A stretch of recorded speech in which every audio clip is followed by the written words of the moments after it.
अपना radio 96.9 FM में आप सभी का स्वागत है। आप सुन रहे हैं हमारा विशेष कार्यक्रम धरती से चांद तक। मैं हूं कविता शर्मा। चंद्रमा। भारतीय कल्पना लोक में चांद सबसे प्रिय और सुंदर प्रतीक रहा है। हमारी साहित्यिक, लोक संस्कृति और सेल्यूलाइड जगत की परिकल्पना के केंद्र में हमेशा से चांद रहा है। युवा दिलदारों के मन में सदा ही चांद के पार जाने, चांद तारे छू लेने और चांद तारे तोड़ लाने की आशा और सपने रहे हैं। हम सब माँ की लोरियों में चंदा मामा दूर के सुनते रहे हैं। कवि और शायरों का सबसे बहुमूल्य प्रतीक चांद हमारे पास भी रहा है और दूर भी। तो दोस्तों, जिस चांद के पार जाने वाला सबसे सुंदर स्वप्न हम सबका रहा है, उसे पिछले वर्ष नए भारत के वैज्ञानिकों ने सच कर दिया। और इस ऐतिहासिक उपलब्धि का सम्मान करने के लिए माननीय प्रधानमंत्री श्री नरेंद्र मोदी ने 23 अगस्त को राष्ट्रीय अंतरिक्ष दिवस के रूप में घोषित किया। 23 अगस्त को जब भारत ने चंद्रमा पर तिरंगा फहराया, उस दिन को अब हिंदुस्तान नेशनल स्पेस डे के रूप में मनाया जाएगा।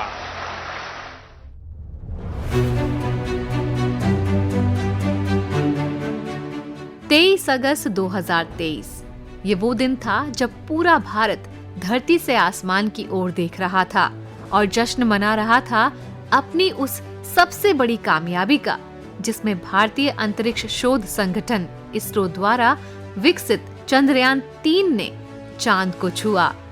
भारत के लिए ये कामयाबी इतनी बड़ी थी कि इसका गुणगान पूरे विश्व ने किया।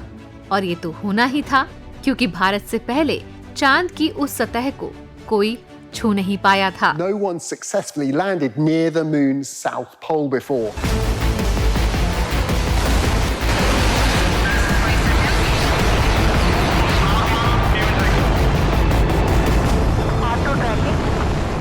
This will be the most crucial part, the terminal descent. Touchdown. Sir, we have achieved soft landing on the moon. India is on the moon. It is glory for India. Thank you, Team ISRO, for making India proud.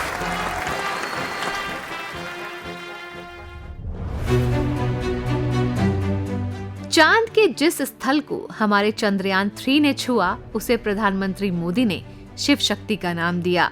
हमारे प्रतीकों में चंद्रमा उस शिव के मस्तक पर विराजमान माने जाते हैं जो संपूर्ण सृष्टि के कल्याण की शक्ति रखते हैं। शिव शक्ति की ये परिकल्पना उस एक पृथ्वी, एक परिवार, एक भविष्य को रचती है, जिसे प्रधानमंत्री मोदी अपनी वैश्विक लोक दृष्टि का सार मानते हैं। चंद्रयान 3 के चंद्रमा के दक्षिण ध्रुव पर उतरने के वक्त ही भारत पहला देश बन गया जिसने दूर बैठे चंदा मामा को अब सिर्फ एक टूर का बना दिया। चांद को छूना भारतीय मानस का स्वप्न था, जिसे हमारे वैज्ञानिकों ने यथार्थ में बदला। पिछले वर्ष 14 जुलाई 2023 को सतीश धवन स्पेस सेंटर से चंद्रयान 3 की यात्रा शुरू हुई और ये यात्रा 23 अगस्त 2023 को चंद्रमा के दक्षिण ध्रुव पर पहुंचकर खत्म हुई। इस साल भारत 23 अगस्त 2024 को अपना पहला राष्ट्रीय अंतरिक्ष दिवस मना रहा है, जिसकी थीम है चंद्रमा को छूते हुए जीवन को छूना, भारत की अंतरिक्ष गाथा। अंतरिक्ष में भारत की उल्लेखनीय उपलब्धियों, समाज को होने वाले अत्यंत लाभ और सभी क्षेत्रों के लोगों के लिए भारतीय अंतरिक्ष कार्यक्रम से जुड़ने के असीम अवसरों को उजागर करने वाले अनेक कार्यक्रम इस अवसर पर आयोजित किए जाएंगे। अंतरिक्ष दिवस की थीम अत्यंत प्रासंगिक है, जिसमें देश की अनेक शैक्षिक संस्थाएं, अन्य विभाग, स्वायत्त एवं सेवाभावी समूह चांद के इस स्पर्श को जीवन के स्पर्श से जोड़कर भारतीय विकास की कथा को कहेंगे, सुनेंगे और उसे विश्लेषित करेंगे। कार्यक्रम का हिस्सा बनने के लिए इसरो चीफ एस सोमनाथ ने सभी भारतवासियों से अनुरोध किया है कि वो इस कार्यक्रम का हिस्सा बनकर इस जश्न में शामिल हो जाएं। ये समारोह 23 अगस्त 2024 को नई दिल्ली में मुख्य कार्यक्रम के साथ समाप्त होगा। India is on the moon. On 23rd August 2023, Chandrayaan-3 made the historic landing on the moon. The Vikram as well as the Pragyan made history. This 23rd August 2024, we are celebrating the National Space Day announced by our Honorable Prime Minister to commemorate the landing on the moon, the historic landing on the moon. Celebrations across the country are organized, culminating in the first anniversary celebration of this historic day at New Delhi. I wish all of you join this celebration, be part of this celebration and have the Space Day, the Maiden Space Day celebrated all across the country with great enthusiasm and joy. Thank you. Bharat Mandapam में भव्य 2 दिवसीय कार्यक्रम में राष्ट्रीय अंतरिक्ष दिवस समारोह मनाया जाएगा, जिसमें उच्च स्तरीय सत्र, इंटरैक्टिव प्रदर्शनियां और भारत की अंतरिक्ष उपलब्धियों पर प्रमुख घोषणाएं शामिल होंगी, जैसे अंतरिक्ष पर पहिए।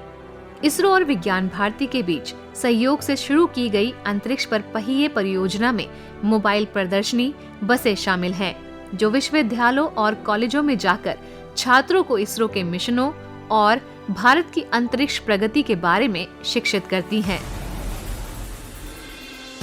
इसरो अंतरिक्ष शिक्षक। इसरो के 120 पंजीकृत अंतरिक्ष शिक्षक अंतरिक्ष शिक्षा को बढ़ावा देने और छात्रों को अंतरिक्ष विज्ञान में शामिल करने के लिए वार्ता, प्रश्नोत्तरी और प्रदर्शनियों सहित राष्ट्रव्यापी आउटरीच कार्यक्रम आयोजित करेंगे।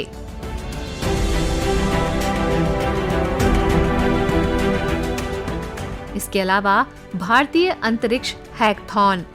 इसरो द्वारा आयोजित 2024 भारतीय अंतरिक्ष हैकथॉन में छात्रों को अंतरिक्ष तकनीक चुनौतियों को हल करने के लिए आमंत्रित किया जाएगा, जिसमें फाइनलिस्ट इसरो केंद्रों में इंटर्नशिप के लिए प्रतिस्पर्धा करेंगे और शीर्ष 3 विजेता राष्ट्रीय अंतरिक्ष दिवस समारोह के दौरान अपनी परियोजनाओं का प्रदर्शन करेंगे। ISRO robotics challenge. ISRO robotics challenge छात्रों को अंतरिक्ष रोबोट डिजाइन करने और बनाने के लिए आमंत्रित करता है, जो कि बाह्य प्रेत क्षेत्र में वास्तविक दुनिया की चुनौतियों का समाधान करता है।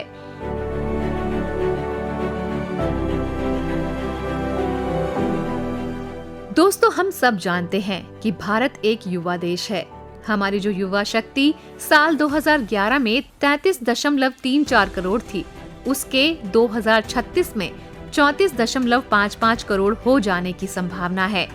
अगर ये युवा शक्ति भारतीय वैज्ञानिक विकास की इस सफलतम यात्रा को अपनी स्मृति में रख अपनी आत्मशक्ति रच सके, तो इससे हमारे देश में विकसित भारत के लक्ष्य के लिए युवा आधार शक्ति निर्मित होने में मदद मिलेगी। स्मृतियां ही हमें रचती हैं और वो ही प्रेरणा तत्व में बदलकर हमें चांद के पार जाने के लिए भी प्रेरित करती हैं। मंगल से चांद तक की यात्रा करने वाले भारतीय युवा मन ऐसे ही अवसर संपूर्ण अंतरिक्ष और आकाश को छूकर अपनी ज्ञान शक्ति का बेहतर इस्तेमाल करने को प्रेरित होंगे। ये दिवस मात्र एक आयोजन नहीं, बल्कि साक्षी है भारत की उस उपलब्धि का जो इस संसार के मानस पटल पर अपनी अमिट छाप छोड़ गया और भारत की गति और सफलता में एक नया अध्याय जोड़ गया।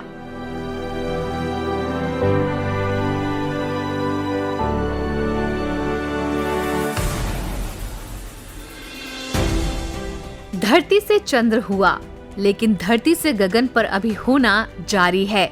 भारत की ये उड़ान अभी और बाकी है, अभी और बाकी है, धरती से चांद तक। इस कार्यक्रम में इतना ही। सुनते रहिए अपना रेडियो 96.9 FM। कविता शर्मा को दीजिए अनुमति।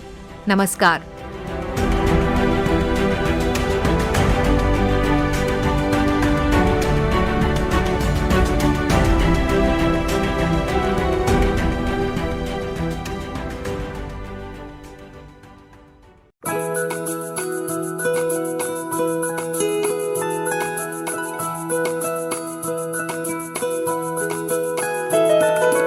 मेरी ख्वाहिशें सपना जिंदगी में हर कोई समझे हम सफर मुझे अपना अपना बस अपना।